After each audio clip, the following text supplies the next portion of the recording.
एक बार फिर से आप सभी का स्वागत है। मैं अर्चना मिश्रा लाल बाग गर्ल्स सेंटर कॉलेज के यूट्यूब में चैनल पे आपका स्वागत करती हूँ। और बच्चों, आज का जो हमारा विषय है वो कक्षा 10 का विकास संसाधन एवं उसका विकास है।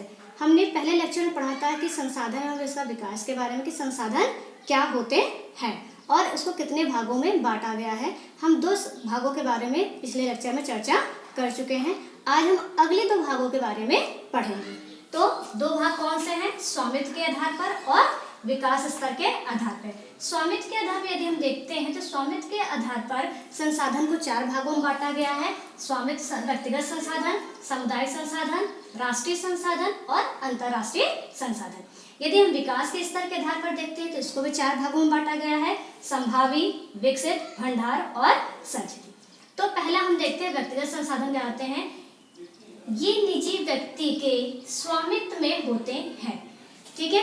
यानी ऐसा संसाधन जिन पर किसी व्यक्ति विशेष का पूरा अधिकार होता है, सिर्फ उसके अलावा कोई उसको प्रयोग नहीं कर सकता, उसे व्यक्तिगत संसाधन कहते हैं।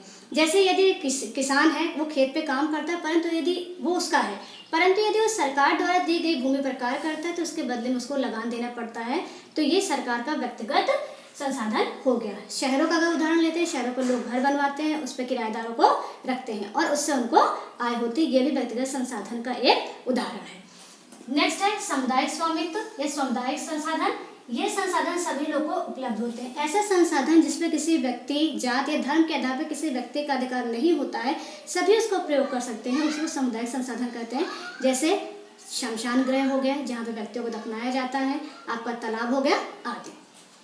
राष्ट्रीय संसाधन, ऐसे संसाधन जिन पर देश की सरकार का स्वामित्व होता है, जैसे खनिज, वन, रेल। यानी ऐसे संसाधन जिनका उपभोग तो हम करते हैं, परंतु सरकार के दिए गए निर्देशानुसार ही उनका हम प्रयोग कर सकते हैं, अपने अनुसार नहीं। जैसे खनिज तेलों को खनन करना है, या रेल है, वन है, इन सब का प्रयोग हम करते हैं, परंतु सरकार के आदेशानुसार। आगे देखते हैं अंतर्राष्ट्रीय संसाधन। इस पर अंतर्राष्ट्रीय संस्थाओं का नियंत्रण होता है। जो अंतर्राष्ट्रीय संस्थाएं होती हैं, कई देश मिलकर बनाते हैं, इस पर क्या होता है, कुछ निर्णय लिए जाते हैं और किस भी संसाधन का प्रयोग कैसे किया जाएगा ये डिसाइड किया जाता। इस पर अंतर्राष्ट्रीय संस्थाएं नियंत्रण रखती हैं। देखिए, अंतर्राष्ट्रीय संस्थाएं नियंत्रण कैसे रखती है? कई देश मिलकर इस पर निर्णय लेते हैं कि किस संसाधन पर कैसे प्रयोग किया जाएगा। इस पर एक नियम भी लागू होता है।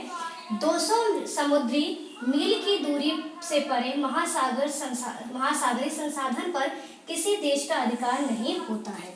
यानी कुछ 200 सीमा के अंदर ये कोई महासागरीय क्षेत्र है, उस पर किसी भी देश का नियंत्रण नहीं होता है। अब देखते हैं विकास के स्तर के आधार पर संसाधन। संभाव्य संसाधन, वे संसाधन से प्रदेश में हैं परंतु तकनीक के अभाव में इनका प्रयोग नहीं होता है। ऐसे संसाधन जिनके बारे में, जिनकी उपलब्धता तो बहुत है परंतु उनका प्रयोग नहीं हो पा रहा है। जैसे कि राजस्थान और गुजरात में प्रकाश बहुत है तो उसमें सौर ऊर्जा, पवन ऊर्जा का प्रयोग किया जा सकता है, परंतु उसका अभी तक कोई प्रयोग नहीं किया जाता है। ऐसे संसाधन आपके संभावित संसाधन कहलाते हैं। विकसित संसाधन, जिनका सर्वेक्षण किया जा चुका है और मात्रा भी निर्धारित की। ऐसे संसाधन जिनका सर्वेक्षण या सर्वे किया जा चुका है और ये बताया जा चुका है कि उनकी जो उपयोगिता है, जो प्रयोग की क्षमता है, अब कम हो चुकी है। यानी यदि अगर आप ज़्यादा प्रयोग करेंगे तो समय में वो खत्म हो सकते हैं। ऐसे संसाधन आपके विकसित संसाधन कहलाते हैं और सर्वेक्षण इनका समय समय पर किया जाता रहता है। फिर है भंडार, पर्यावरण में उपलब्ध है लेकिन प्रौद्योगिकी के अभाव में पहुंच से बाहर है। ऐसे संसाधन जिनको बहुत उपलब्धता है परंतु हम उसका उपयोग अभी नहीं कर पा रहे क्योंकि उसको उपयोग करने की हमारे पास तकनीक नहीं। जैसे जल क्या है? एक ज्वलनशील यौगिक है जो 2 तत्वों से मिलकर, जलन से तत्वों से मिला के बना हुआ है, परंतु उसको प्रयोग करने की हमारे पास कोई भी तकनीक नहीं है कि उसका हम कैसे प्रयोग कर सके, ठीक है। फिर क्या है? संचिति कोष। संचिति कोष ये भंडार कोष का ही एक भाग है और इसका प्रयोग फ्यूचर में या भविष्य में किया जाता है।